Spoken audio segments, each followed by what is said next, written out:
Good evening po sa inyong lahat and happy year-end sa ating iglesia. Salamat sa Panginoon dahil nabigyan muli ako ng pribilehyo na makatungtong sa pulpitong ito upang mangaral ng salita ng Diyos.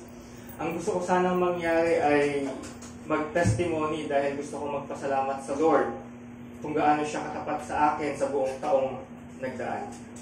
Subalit dahil sa kanyang providensya, nakikita ko na ninais ng ating Panginoong Diyos na pasalamatan ko siya sa pamamagitan ng pangangaral ng kanyang salita nang sa gayon ay walang ibang maitaas kundi ang kanyang pangalan lamang. Kaya para po sa ating pag-aaralan sa gabi ito ay basahin natin ang 1 Corinthians chapter 1 verses 4 to 9.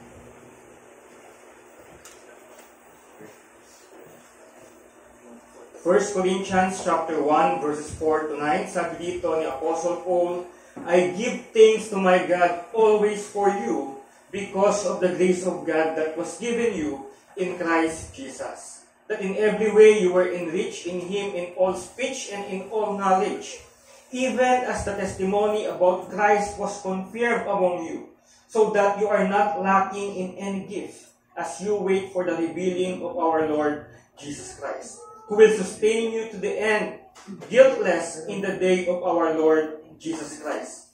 God is faithful, by whom you were called into the fellowship of His Son, Jesus Christ, our Lord. Amen. So tayo muna ay manalangin sa ating Panginoon. Aming Diyos, namin nakakila sa lahat. Kami po, Panginoon, sa gabi ito ay nagpapasalamat sapagkat tinipon mo upang magdaos ng service sa gabi na ito. Salamat po, Diyos, sa salita mo na kung saan ay patuloy po namin na ipapangaral, patuloy po namin napapakinggan, kung saan ay narinig namin, Panginoon, ang mensahe mo sa amin bilang mga tao, bilang mga lingkod mo, at bilang isang iglesia. Kaya, Panginoon, sa gabing ito ay samahan niyo nawa kami sa aming pag-aaral. Ikaw nawa, Panginoon, ang siyang manguna sa akin. Nawa, Panginoon, ay maihayag ng malinaw at tama ang inyong pong salita. At ganoon din, Panginoon, ang bawat nandito na kaluluwa ay maunawaan ano nga ba ang sinasabi mo patungkol sa inyo pong anak na si Jesucristo. Kaya, Panginoon, ikaw ang siyang manguna sa gabing ito at anuman hong pagkakasala at pagkukulang ang nakikita niyo sa amin ay hinihingi mo namin ito ng kapatawaran. Salamat, Panginoon, at ang lahat ng ito ay aming dalangin sa ngalan ni Jesus. Amen. So, yung ating tekstong binasa ay sulat ni Apostle Paul para sa Church of Corinth.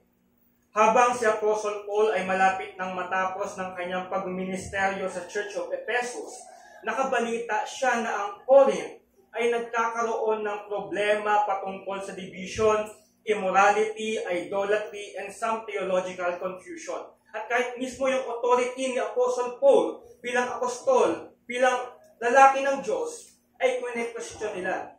Kaya naman sa nais ni Apostle Paul na itama sila sa kanilang mga pagkakamali at pagkakasala, isinulat niya ang epistle na ito para sa kanila. Subalit ang nakakamangha sa kanyang sulat ay yung kanyang pagpapasalamat sa Diyos para sa mga taga-Church of Corinth. Again, babasahin ko yung ating text sa Tagalog. Nagpapasalamat akong lagi sa aking Diyos para sa inyo dahil sa biyaya ng Diyos na ibinigay sa inyo sa pamamagitan ni Jesucristo. Nagpapasalamat ako na sa bawat bagay ay pinasasagana niya kayo sa Kanya sa lahat ng inyong pagsalita at sa lahat ng kaalaman. Ito ay kung papaanong nagpatibay sa inyo ang patotoo ni Kristo. Kaya nga hindi kayo nagkulang sa isamang kaloob na kayo ay naghihintay ng kapahayagan ng ating Panginoong Jesucristo. Siya ang magpapatibay sa inyo hanggang wakas. Hindi maparatangan ang araw ng ating Panginoong Jesucristo. Ang Diyos ay matapat. Sa pamagitan niya kayo ay tinawag sa pakikipag-isa sa kanyang anak na si Jesucristo na ating Panginoon. Kaya naman, it is amazing to see na ganito pala ang pagpapasalamat ni Apostle Paul para sa church na ito. Kilala natin ang Church of Corinth bilang isang napaka-impure na iglesia dahil sa mga immorality na mayroon dito. Pero nagawa pa din ni Paul na pasalamatan ang Diyos sa kabila ng ito. Why? dahil mayroon silang tapat na Diyos. Kaya naman dito sa puntong ito ay kukunin natin ang isa sa mga mensahe na mauhukay natin sa napakayaman ng mga verses na ito. The true Church of God are blessed, not because of who they are, but because of who God is, who gave to us His only Son, Christ Jesus. Amen. Ang tunay na iglesia ng Diyos ay pinagpala, hindi dahil sa kung sino sila, kundi dahil sa kung sino ang Diyos na nagbigay sa atin ng kanyang kaisa-isang anak na si Kristo Jesus. Pero bago tayo mag-dive in sa pinakakatawan ng ating pag-aaral, clarification muna. Don't get me wrong. Hindi porket ang isang simbahan ay talamak sa paggawa ng kasalanan, ay okay na lang yun. Ang ating text ay napakaliit na portions. Again, napakaliit na portion lang sa buong sulat ni Apostle Paul para sa Church ng Corinth. Na kung ating papansinin itong 1 Corinthians, ay punong-puno ng pang-rebuke sa kanilang mga kasalanan. Ganoon din, another clarification, hindi rin ito isinulat ni Apostle Paul. Ang portion na ito para bulahin muna ang Church of Corinth bago niya ito rebukein. No, it is a legitimate thanksgiving ni Apostle Paul sa Diyos para sa mga taga-Church of Corinth. Kaya naman kung ating himay-himayin ang mga verses na ating binasa, ang unang punto na makikita natin dito is point number 1, the grace that was given. Ang biyaya na siyang binigay ng ating Panginoong Diyos para sa mga taga-Church of Corinth. Verse 4, nawa kayo ay may mga Bible, I give thanks to my God always for you because of the grace of God that was given you in Christ Jesus. Nagpapasalamat akong lagi sa aking Diyos para sa inyo dahil sa biyaya ng Diyos na ibinigay sa inyo sa pamamagitan ni Jesucristo. Makikita natin dito na si Apostle Paul, bago niya rebukein yung Church of Corinth, nagpasalamat siya sa Diyos para sa kanila. And it is amazing to see again na despite sa immorality na meron ang church na ito, ay nagawa pa din niyang magpasalamat sa Diyos para sa kanila. Ganun din kung ating tingnan ang chapter 1 ng 1 Corinthians, makapansin natin sa verse 2, ay inikilala ni Apostle Paul ang church ng Corinth bilang isang iglesia ng Diyos. At ang mga miyembro nito bilang mga Kristiyano. Nandiyan yung mga binitawan niyang kataga to the Church of God, sanctified in Christ Jesus, called to be saints, Lord of Jesus Christ, both their Lord and ours. Kinikilala ni Paul na kapwa siya at mga taga-Corinth ay tumatawag sa pangalan ni Kristo Jesus bilang Panginoon. Siguro, kung ang church na ito ay nag-e-exist sa panahon natin ngayon, malamang ang ilang mga iglesia ay dinisfellowship na sila. Ang ilang siguro mga iglesia ay baka hindi na sila kinikilalang church ng Panginoon. At mas higit pa, ang ilan siguro mga iglesia ay baka hindi na sila kilalanin bilang mga tunay na Kristiyano. Pero hindi ganito si Apostle Paul. At kung saan may kilala kay Apostle Paul, it is an indication that Paul sees what an ordinary person, shallow person, or self-righteous person cannot see. At ang mas nakamamangha pa dito ay palagi daw siyang nagpapasalamat sa Diyos para sa Church of Corinth. Again, verse 4, nagpapasalamat akong lagi, always, sa aking Diyos para sa inyo. Kung saan ito yung same language ni Apostle Paul nung sinulatan niya ang Church of Philippi. Kaiba nung sinulat niya yung Romans, Ephesians, at lalong-lalo na yung Galatians na wala siyang commendation. Dahil ang issue naman dito ay yung pagkasira ng Ebanghelyo ng Diyos. Kaya naman ang palagiang pagpasalamat ni Apostle Paul ay nagpapahiwatig na itong church na ito ay nakaukit na sa kanyang puso. Indikasyon na itong iglesyang ito ay tunay ngang napamahal kay Paul. At base rin sa Acts chapter 18 verse 11, ikwento ko na lang, tumagal si Paul dito ng 1 year and 6 months na mag-ministry sa Corinto. at base sa ilang mga commentators, ang ganitong katagal na pamamalagi sa isang lugar para sa isang misyonaryong katulad ni Paul na tinawag na apostol ng Panginoon ay matagal na. Kaya naman, kinilala sila ni Paul. Mahal sila ni Paul. Kaya naman ang mga rebuke na mababasa natin mula sa sulat na ito ay sulat ng isang mapagmahal na pastol na gusto silang itama sa kanilang pagkakamali at pagkakasala sa Diyos. Sabi nga dito ni Steve Lawson, parang niyayakap muna ni Paul ang mga taga-Korinto bago niya i-rebuke sa kanilang mga pagkakasala sa Diyos. Subalit, ano ba ang dahilan? Bakit ganito na lamang ang pagpapasalamat ni Apostle Paul sa Diyos sa Church of Corinth? What is the reason? Bakit ganito yung thankfulness ni Apostle Paul sa Diyos? Verse 4, nagpapasalamat akong lagi sa aking Diyos para sa inyo. Ito yung sagot. Dahil sa biyaya ng Diyos na binigay sa inyo. Kaya naman ang dahilan kung bakit palagian nagpapasalamat si Apostle Paul ay dahil sa biyaya ng Diyos na binigay sa kanila. And the question is, ano ba yung biyaya ng Diyos? What is grace? At kung ating titingnan yung pinanggalingang salita ng grace na ito, the Greek word for grace is charis. Sabi sa lexicon, its basic idea is simply non-meritorious or unearned favor, an unearned gift, a favor of blessings bestowed as a gift, freely and never as merit for work performed. Sa Tagalog, hindi karapat-dapat o hindi pinaghihirapang pabor. Isang hindi pinagpaguran na regalo.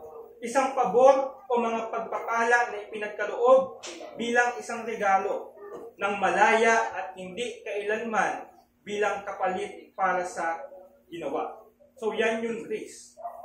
At ano yung mga example ng grace na natatanggap natin bilang mga tao mula sa Diyos? Kasama na dyan yung mga karaniwang biyaya na tinatanggap ng tao mula sa Diyos, gaya ng biyaya ng ulan, pagsikat ng araw, sariwang hangin, karangyaan, kalusugan, kasiyahan, trabaho, pag-aaral, pamilya, natural na kakayahan, talento. Ang kasalanan ng tao ay napipigilan sa pinakamataas na antas nito at marami pang iba. Natanggap natin ang mga biyayang ito dahil created tayo ng Diyos, dahil sa kanyang creation, at dahil sa kanyang soberanong pamumuno. Kaya naman lahat ng mabubuting bagay na natanggap ng Diyos ay biyaya galing sa Kanya. Lahat ng mabubuting bagay na natanggap mo, ngayon ka palang umattend sa church na ito o hindi, ay biyaya ng Diyos. Kaya sa mga nagsasabing nakamit mo ang mga mabubuting bagay na meron ka, kahit wala kang kinikilalang Diyos, ay pag-isipan mo itong muli. Dahil kung wala ang biyaya ng Diyos, marahil wala ka ngayon sa kinaroroonan mo. Kung hindi dahil sa Diyos, baka hindi ka na sisikatan ng araw ngayon. Kung hindi dahil sa Diyos, baka wala ka ng kinakain ngayon. Kung hindi dahil sa Diyos, ay nasa impyerno ka na ngayon dahil sa iyong mga kasalanan. Again, isipin mo, hindi mo na nga siya kinikilalang Diyos. O kaya naman wala kang pakialam kahit alam mong may Diyos. Pero natatamasa ko pa din yung kanyang biyaya. Amen. Dahil siya ay isang mapagbiyaya, mabuti, at pasensyosong Diyos. Subalit, hindi lang ito ang meron ang Church of Corinth. Ang biyayang tinutukoy ni Apostle Paul dito ay higit pa. Again, tingnan natin yung verse 4. Biyaya ng Diyos na ibinigay sa inyo sa pamamagitan ni Hesus Kristo. Yung biyaya pala na natatanggap ng church na ito ay sa pamamagitan ni Hesus Kristo. And the question is, again, ano yung biyaya ng Diyos na natatanggap ng Church of Corinth dahil kay Kristo? So, very limited lang yung sinabi dito ni Apostle Paul. Tingnan natin yung other letters ni Paul, kung saan inilahad niya kung ano yung mga biyayang tatanggap natin sa Diyos sa pamamagitan ni Kristo Jesus bilang mga Kristiyano. Again, tingnan natin sa Ephesians chapter 1 1 verses 3 to 10. Ano ba yung biyaya na matatanggap natin mula sa Diyos sa pamamagitan ni Jesucristo? Ito yung mga biyayang iyon na matatanggap natin, na higit pa sa mga karaniwang biyaya na natanggap natin. Verse 3, Blessed be the God and Father of our Lord Jesus Christ, who has blessed us in Christ in every spiritual blessing in the heavenly places, even as He chose us in Him before the foundation of the world, that we should be holy and blameless before Him. In love, He predestined us for adoption to Himself as sons through Jesus Christ, according to the purpose of His will, to the praise of His glorious grace, with which He was blessed us in the Beloved. In Him we have redemption through His blood, the forgiveness of our trespasses, according to the riches of His grace, which He lavished upon us in all wisdom and insight, making known to us the mystery of His will, according to His purpose, which is set forth in Christ, as a plan for the fullness of time, to unite all things in Him, things in heaven and things on earth. Sa madaling salita, ang natanggap na biyaya ng mga taga-Korinto sa pamamagitan ni Jesucristo, walang iba kundi ang kaligtasan. Lahat ng aspeto nito at ang mga biyayang nakapaloob dito. Lahat ng aspeto nito at mga biyayang nakapaloob dito. Nandyan yung paghirang sa atin ng Diyos na maging Kanya bago palikain ang mundo. Pagtatalaga niya sa atin para tayo ay Kanyang maging mga anak. Katubusan ang dahil sa dugo ni Kristo. Kapatawaran mula sa ating pagkakasala. Pangunawa sa mga bagay na ito. At ang pagharian tayo ng Diyos. And more than that, hindi nila ito matatanggap kung hindi dahil kay Kristo. Ang Diyos na nagkatawang tao para pagbayaran ang kasalanan sa pamamagitan ng Kanyang kamatayan. Again, tandaan nyo, ang Diyos na nagkatawang tao para pagbayaran ang mga kasalanan sa pamamagitan ng Kanyang kamatayan. Kung saan, sino man ang manampalataya at tumawag kay Kristo Jesus bilang Panginoon at tagapagligtas ay magkakaroon ng buhay na walang hanggan. Amen. Matatamasa ang mga biyayang ito gaya ng mga taga-Corinth na tumawag kay Jesus bilang Panginoon. Ganon ginawa lahat ng taong naririto ngayon. All you have right now is good. It comforts you, but it is not enough to bring you to heaven. It is not enough to bring you true peace and satisfaction. Hindi makapagbibigay sa iyo ng true peace and satisfaction ng boyfriend mo, girlfriend mo, asawa mo. But the true peace and satisfaction na makapagbibigay nito, walang iba kundi ang ating Panginoong Jesucristo. Sabi nga ni Spurgeon, if you do not find salvation in Christ, hindi mo ito matatagpuan kahit saan. Kaya naman ito ang biyayang nakatamasa ng Church of Corinth, kung saan si Paul ay lubos na nagpapasalamat na sila ay iniligtas ng Diyos sa pamamagitan ni Kristo Jesus. Ito din ang nakatamasa natin bilang tunay na iglesia ng Diyos. Doon pa lang ay may malaking dahilan na tayo upang magpasalamat despite sa kaunuman ang nangyari sa ating buhay, pagkatao at bilang isang iglesia. The grace that was given. Pangalawa, ang sumunod na makikita natin dito is yung the gifts that are growing. Verse 5, that in every way you were enriched in Him, in all speech and knowledge. Nagpapasalamat ako na sa bawat bagay ay pinasasagana niya kayo sa Kanya, sa lahat ng inyong pagsalita at sa lahat ng kaalaman. At dito, papansinin natin, ina-acknowledge ni Apostle Paul na yung biyaya ng Diyos na paunan na nilang tinanggap sa pamamagitan ni Kristo Jesus ay pinagyayaman pa ng Diyos. Nagpapasalamat ako na sa bawat bagay ay pinasasagana niya kayo. Yung word dito na enrich ay nanggaling sa Greek word na plutocrat. Nang ibig sabihin ng plutocrat is a very wealthy person. Kaya naman kung ating uunawain, sila ay pinagyayaman ng Panginoon. And the question is, saan naman? Based sa text, sa bawat bagay or in every way. Ibig sabihin, sa lahat ng aspeto, sila ay pinagyayaman ng Panginoon, mapa-spiritual man o mapa-physical. Kung saan makikita ulit natin dito yung biyaya ng Panginoon. Ang katotohanan na sinabi din ng Apostle Paul sa Romans, where sin is increased, grace abounded all the more. Despite sa estado nila bilang isang iglesia, ang ating Panginoon ay hindi pa rin natitinag na pasaganahin sila sa lahat ng bagay. How amazing the grace of God is. And again, at hindi nila ito matatamo kung hindi dahil kay Kristo.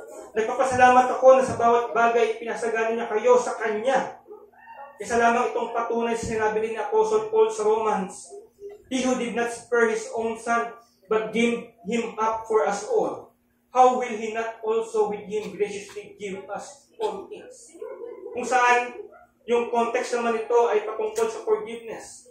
Na may mensahe na ito na with every sin the believer commits, ang ating Panginoong Diyos ay mapagbiyaya na magpatawad ng isang Kristiyanong humihingi ng tawad sa Kanya. Kaya naman sa mga mata ni Apostle Paul, ang pagiging mapagbiyaya ng Diyos ay ang siyang nagliliwanag sa iglesyang ito ng Corinth. Sa kabila ng pagkakasala at pagkakamali nila, ang Diyos ay patuloy silang pinagpapala ng dahil sa biyaya ng ating Panginoong Diyos sa kanila. Frankly speaking, I was very hesitant to say na ako ay nagpapasalamat sa Panginoon sa mga pagpapala na ipinagkaloob niya sa aking buhay. Iba talaga pag nagtatapat ka sa Panginoon. Natatakot akong sabihin yun. Because I know I'm not perfect. Alam ko sa sarili ko na may pagkakasala ako. Alam ko na may mga pagkulang ako. But still, despite na may mga lapses ako sa lakad ko bilang Kristiyano, I am still in awe na patuloy pa din niya ako pinagpapala. Kahit anumang blessings niya, chastisement man o kahit comfort man. Hindi dahil sa sobrang tapat ko, kundi dahil sa sobrang tapat niya. Amen. Bilang kanyang anak, ang pangako niya sa atin ay hindi niya tayo iiwan, hindi niya tayo mabayaan. Yan ang sinabi niya sa Hebrews ng writer. At yan din ay totoo sa atin ngayon. Totoo din ito sa Corinth. Kaya naman, mas gustuhin ko pang sumama sa confession ng publikano sa Luke 18 kaysa doon sa confession ng self-righteous na Pariseo. Dahil yung mga ganitong language, instead na challenging, baka mamaya makadamage pa ang nagagawa nito sa mga taong hindi kaparehas niya ng katayuan sa buhay. Kaya sa mga prosperity preacher, at sa ilang mga preacher na kung minsan gumagamit ng a little bit of prosperity gospel sa mga preachings nila para i-build up yung kanilang image sa gitna ng congregation, shame on you. Mahiya kayo sa Diyos. Kaya, ganito, ma-challenge nawa tayo sa faithfulness ng Diyos. Hindi sa mga taong nagsasabing faithful daw sila. Kaya nakakatanggap ng mga maraming blessings. Dahil baka mamaya, kaya nila natatanggap ang mga bagay na yon ay dahil unfaithful sila sa Panginoon. Kaya huwag din natin ibulong yung mga pagpapala ng Diyos sa material na bagay lang. For example, pastor ka, kasabihan mo yung congregation mo na 10 years from now, pag wala ka pang kotse, sasagasaan kita. Tapos yung pastor din na yun, ang nagsabing, kung mahal daw talaga natin ang Diyos, dapat daw 90% ng kita natin ang ibigay natin sa church at hindi 10% lang. How come? Hindi ba siya natatakot at nahihiya sa mga pinagsasabi niya? At bilang pagpapatuloy, verse 5, nagpapasalamat ako na sa bawat bagay ipinasagana niya kayo sa Kanya sa lahat ng inyong pagsasalita at sa lahat ng kaalaman. Isa sa mga pagpapala na lalong nag-highlight sa Church of Corinth ay yung pagpapala ng speaking, yung kaalaman nila, pagsalita at sa kaalaman. Again, kaunting background. Sila ay nasa lugar kung saan ito ay kilala bilang isang lugar na maalam at magaling sa pagsasalita. Sabi sa ESV Study Bible, Corinth was also a destination for traveling professional orators who charged a fee for attendance at their entertaining rhetorical displays and advised people on how to advance socially. So itong luwalat yung Corinth, madami din magaling magsalita sa kanila. Maalam din at nagbibigay din ng advice sa mga tao. Maraming mahuhusay sa pagsalita at maalam sa lugar ng Corinth. Subalit ang mga Kristiyano doon, ang naglinang ng kanilang kakayahan, walang iba kundi ang Diyos mismo.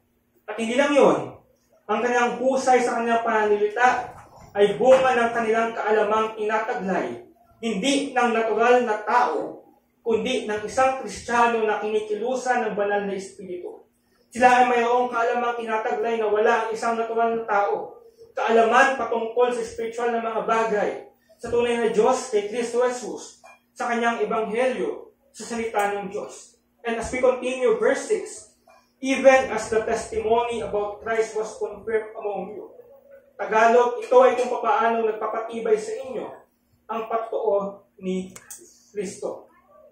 The word confirm is a legal term referring to a guarantee that settles the transaction. The Greek word means to make to stand or to make stable. So, madaling salita, to interpret this verse, nakikita ni Apostle Paul ng malinaw at walang alinlangan na sila ay tunay na naniniwala sa ebanghelyo na minsan na rin ipinangaral ni Paul sa kanila. Natitiyak niyang nagtitiwala sila kay Kristo para sa kanilang kaligtasan. Ang kanilang pananalita at kaalaman ay nagpapakita na sila ay tumatanggap ng biyaya ng Diyos sa pamamagitan ng pananampalataya kay Kristo. Despite of the popular orators, despite sa lugar na kung nasaan sila, they boldly preach the gospel of Christ. At nang dahil sa biyaya ng Diyos, sila ay may kakayahang ipangaral ang ebanghelyo sa gitna ng isang paganong lugar. Sila ay ginagamit ng Panginoong ipinangangaral ang ebanghelyo na minsan na din nilang sinampalatayanan. Kaya naman, we can call this church, itong Corinth church na ito, na a preaching church and a teaching church. And as we, as a church na nagpo-profess din na isang teaching church, makakadalate tayo sa kanila. At kahit di na natin i-profess, ay obvious naman na tayo isang teaching church. Hindi lang morning service meron tayo, kundi may evening service din. Mayroon tayong Sunday school sa umaga, Berean Bible class na may 2 subject tuwing tanghali, may fellowship sa hapon, prayer meeting tuwing Miyerkules kung saan hindi tayo magsimula kung walang pangaral ng salita ng Diyos, at online Bible study tuwing Sabado. At ang lahat ng iyon ay walang dudang ginagamit ng Panginoon para sa ikakalaganap ng Ebanghelyo, para sa kanyang kaluwalhatian. And more than that, we have FB Live, YouTube channel, and website. Sa kaliit-liit natin, pero ang layo at ang lawak ng nararating ng ating pangaral. Amen. Marahil kung minsan ay ikinulungkot natin yung ating bilang. Talaga bang yung ating pagpapagal sa bawat gawain ay may patutunguhan? Well, to tell you the truth, cheer up my brethren, because God has greatly used our church to proclaim the gospel and His own whole counsel. For example, yung ating online Bible study.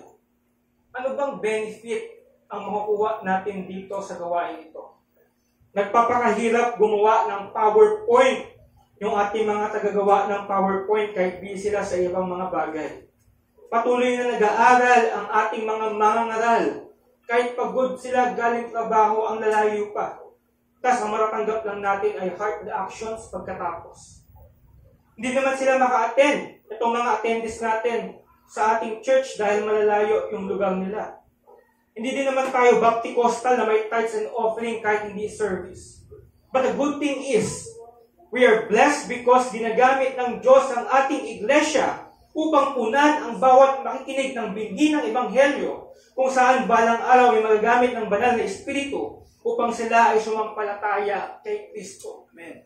Nalulungkot ka na umalis yung prospect, sana natin maging member? Don't be. Because ang ating iglesia ay ginamit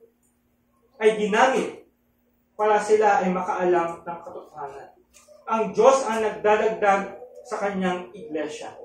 Gawin lang natin yung kanyang pinag-uutos at pagkatiwalaan siya sa kanyang mga pangako. Kaya naman, pagdating sa ating mga kakayahan, ito pa rin ay biyaya ng ating Panginoong Diyos sa atin. Despite who we are, still bless us because He is a faithful God. And point number 3, last point. The guarantee that we will be guiltless. The guarantee that we will be guiltless. Verse 7, so that you are not lacking in any gift as you wait for the revealing of our Lord Jesus Christ. Kaya nga, hindi kayo nagkulang sa isang kaloob na kayo ay naghihintay sa kapahayagan ng ating Panginoong Kristo. Ang mga Kristiyano sa Church of Corinth ay hindi pinagkukulang ng Diyos ng kaloob. Ngayon, idinagdag niya na hindi sila nagkukulang sa anumang kaloob. Sa madaling salita, sila ay fully equipped sa lahat ng bagay na kailangan nila para matugunan ang panawagan ng Diyos bilang kanyang iglesia.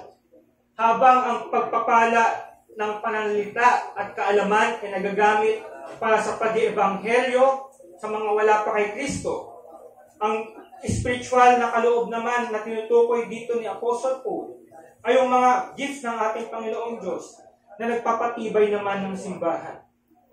Hindi ibig sabihin nito na ang bawat isa sa kanila ay taglay-taglay at ang iba't ibang mga kaloob o iba't ibang mga gifts. Ngunit ang iba't ibang mga tao sa loob ng iglesia sa kanila ay may iba't ibang mga gifts o may iba't ibang mga kaloob. Ano ba yung mga gifts na ito na meron ang Church of Corinth nito? May kita natin yan sa 1 Corinthians chapter 12, verses 4 to 11. Now, ito yung gifts na meron ang Church of Corinth. Now, there are varieties of gifts, but the same Spirit. And there are varieties of service, but the same Lord. And there are varieties of activities, but it is the same God who empowers them all in everyone. To each is given the manifestation of the Spirit for the common good. For to one is given to the Spirit of the utterance of wisdom, and to another the utterance of knowledge according to the same Spirit. To another faith by the same Spirit. To another gifts of healing by the one Spirit. To another the working of miracles. To another prophecy. To another the ability to distinguish between spirits. To another various kinds of tongues. To another the interpretation of tongues. All these are empowered by one and the same Spirit, who apportions to each one individually as He wills. So kung ating titingnan, full pack itong Church of Corinth na ito ng mga gifts ng ating Panginoon. At ito ay bagay na ipinagkaloob sa kanila ng Diyos sa pamamagitan ng banal na Espiritu. At ito ay pinagkaloob sa kanila para paglingkuran din ang bawat isa. Not in idolatrous way, but in love. At kung meron sila noon ng mga gifts na yon, meron din tayo nito. Subalit ang nakakalungkot lang ay baka hindi natin na-exercise ang mga gifts na pinagkaloob ng ating Panginoong Diyos dahil wala na tayong panahon para sa mga bagay na ito. Paano mo ito ma-exercise kung wala ka sa iglesia tuwing may gawain? Paano mo ito ma-exercise kung pili mo lang yung mga gawain na ina-attenan mo? Paano mo ito ma-exercise kung nakabase ka sa picture para sa iyong pag-attend? At ang nakakalungkot pa, sinasabi nating mahal natin ang Diyos, pero baka mamaya ay nagdadahilan na lang tayo sa ating pagliban. Dahil baka tayo ay tinatamad, nabubulingan, wala nang interes at ayaw natin sa tao. Kaya para kay Paul, ang mga taga-Korinto ay hindi pinagkukulang ng Diyos ng mga kaloob. Habang sila ay naghihintay sa muling pagbabalik ni Kristo. Ito ay mananatili sa kanila hanggang sa bumalik ang ating Panginoon. At ganoon din tayo bilang mga Kristiyano, bilang isang iglesia. Pinagkalooban tayo ng mga kaloob ng Diyos kung saan ay gagamitin para i-establish yung bawat isa hanggang sa dumating ang ating Panginoong Hesus Kristo. And to continue, verse 8, who will sustain you to the end, guiltless in the day of our Lord Jesus Christ.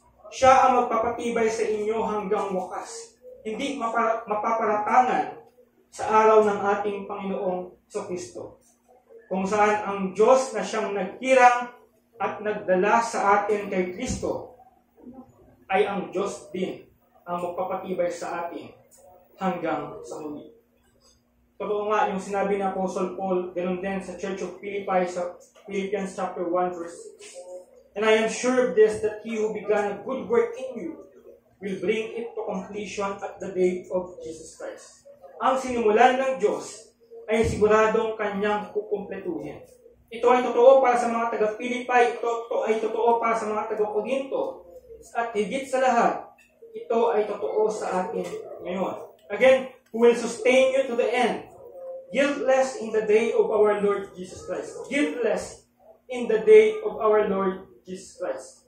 Kung saan, despite sa pagkakasala ng Church of Corinth, naniniwala si Apostle Paul na sa pagbabalik muli ng ating Panginoong Hesukristo, sila ay hindi mahatulan ng pagkakasala. Why? Kahit na immoral itong church na ito, naniniwala si Apostle Paul na pagdating ni Kristo, they will be guiltless. Why? Because of Christ.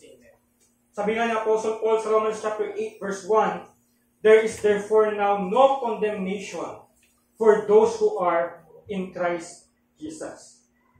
Kaya ngayon, hindi nahahatulan ng kaparusahan ang mga nakay Kristo. Walang bahid ng sala sa kanyang muling pagbabalik dahil sila ay nakay Kristo. At ganoon din ito sa atin. Kung tayo ay tunay na nanampalataya kay Kristo, we will also be guiltless dahil ang kanyang katuwiran ay pinasa sa atin. Ganoon din naman ang ating pagkakasala ay pinasa sa Kanya. Sa halip na tayo ang tumanggap ng parusa ng Diyos ang dahil sa ating mga kasalanan, si Kristo ang siyang tumanggap ng lahat ng iyon. Kaya naman kapag dumating ang araw na haharap tayo sa Diyos, tayo ay bibilang na hindi nagkasala dahil kay Kristo. At ano naman yung kasiguruhan natin dyan? Mangyayari ba talaga yan? Verse 9, God is faithful, by whom you were called into the fellowship of His Son, Jesus Christ our Lord. Ang Diyos ay matapat. Sa pamamagitan niya kayo ay tinawag sa pakikipag-isa sa kanyang anak na si Jesucristo na ating Panginoon. Binigyan ng comfort ni Apostle Paul ang Church of Corinth sa pagkakataon na ito. At isa din itong comfort sa atin bilang isang iglesia at bilang isang individual. Makakasiguro tayo na itong bagay na ito patungkol sa pagkumpleto ng ating kaligtasan ay matutupad. Hindi dahil sa kung sino tayo, kundi dahil sa kung sino ang Diyos. Siya ang Diyos na matapat na kailanman ay hindi binali ang mga pangakong kanyang sinabi. Alam niyo ba yung pagdating ni Jesus Christ dito sa lupa na sineselebrate ng karamihan yung Christmas? Noon pa ay pinopisan pa yan. At ngayon sineselebrate. Ito ay natupad. Kung ikaw ay isang Kristiyano na nakikipaglaban sa kasalanan, may addiction, pornography, vices, at kung ano pang mga kasalanan, cheer up sapagkat alam ng Diyos ang iyong sitwasyon at bibigyan kanya ng kakayahan para mapagtagumpayan mo ito. Kung ikaw naman ay isang taong matagal nang lumayo sa Panginoon, ito ang sasabihin ko sa iyo.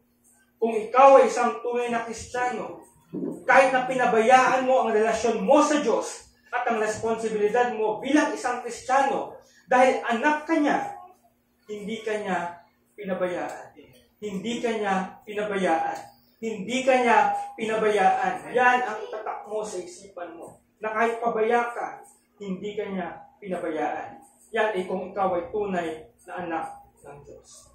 Dahil ang Diyos ay tapat, ang kanyang anak na minsan niyang iniligtas ay hindi na maiaalis sa pagmamahal ni Kristo. Kahit ilang ulit ka pang lumayo sa Kanya, kung ikaw ay tunay na Kristiyano, babalik at babalik ka sa Kanya. Sabi nga muli ni Apostle Paul sa Romans chapter 8, verse 38 to 39, "For I am sure that neither death, nor life, nor angels, nor rulers, nor things present, nor things to come, nor powers, nor height, nor depth, nor anything else in all creation will be able to separate us from the love of God in Christ Jesus our Lord." Walang makapag-aalis sa atin kung tayo ay tunay na Kristiyano sa pagmamahal ni Kristo. Kung paanong walang makakalapit sa Diyos dahil sa kasalanan, ay siya din namang walang makakapag-alis sa atin bilang kanyang mga iniligtas. Kaya naman bilang pagtatapos, I am not saying nakapantay natin sa kaalaman at kahusayan sa pagsalita itong Church of Corinth nito. I am not saying then nakaparehas din natin sila ng paggawa ng kasalanan. But my point is, despite of the imperfection ng church na ito, at bago sila katakot-takot na sermonan ni Apostle Paul, nakuha pa din niyang magpasalamat. Ganon dinawa tayo mga Kristiyano. Tayo ay may malaking dahilan para magpasalamat sa Diyos. Dahil siya ay matapat na biniyayaan tayo, pinapalago tayo, at iniingatan tayo sa pamagitan at dahil kay Kristo. Gaya ng sinabi ni Agustin, "O Lord, everything good in me is due to you. The rest is my fault." Ito ay totoo sa mga taga-Corinth. Ito ay totoo din sa atin bilang isang iglesia at bilang isang individual. Ngayong gabi, tinignan muna natin ngayon yung good. Dahil gaya ng Church of Corinth, ilang pahina pa ang kanilang babasahin na punong-puno ng pagre-rebuke ni Apostle Paul. Ganun din naman tayo. Ilang linggong ulit tayo makikinig sa darating na taon ng pang-rebuke mula sa salita ng Diyos na ipinangangaral. But it is a good thing. Why? Because we are imperfect people. We are still in our flesh. We need it in order to renew our minds and live a life, a living sacrifice to the Lord. A life walking in godliness and holiness. Kaya naman maging encouragement sa atin ang katapatan ng ating Panginoon na sa darating na namang panibagong taon ay lalo pa tayong magsipag at magtapat sa Kanya. Salamat sa ating Panginoon. Let's pray. Aming Panginoong Diyos na pinakadakila sa lahat, maraming salamat po Panginoon sa mensahe na aming punghayag sa gabi ito. Salamat Panginoon sa kaligtasan na inyo pong ipinagkaloob sa amin. Salamat Panginoon sa mga gifts, talents na mayroon kami at nagagamit mo kami bilang mga Kristiyano. Ganun din ay salamat sa comfort na kahit anuman ho ang pagdaanan namin sa aming buhay, gaano man kahirap o kalangya, hindi mo kami iiwan, hindi mo kami pabayaan. Nawa o Diyos, kami mga nandito, lalo na ang mga miyembro mo, nawa o Diyos ay lalo pa kaming ma-encourage, magsipag at magtapat pa sa iyo. Pero nawa Panginoon, ang mga wala pa kay Kristo na nakakinig sa aming recordings o live o miskin nandito, nawa o Diyos ay nagamit ang mensahe mo para makakilala sila sa iyo bilang Panginoon at tagapagligtas. Salamat o Diyos sa gabing ito. Salamat o Diyos sa pagpapala mo. Salamat o Diyos sa katapatan mo sa Historic Heritage Baptist Church. Salamat Panginoon at ang lahat ng ito ay aming dalangin sa ngalan ni Jesus. Amen.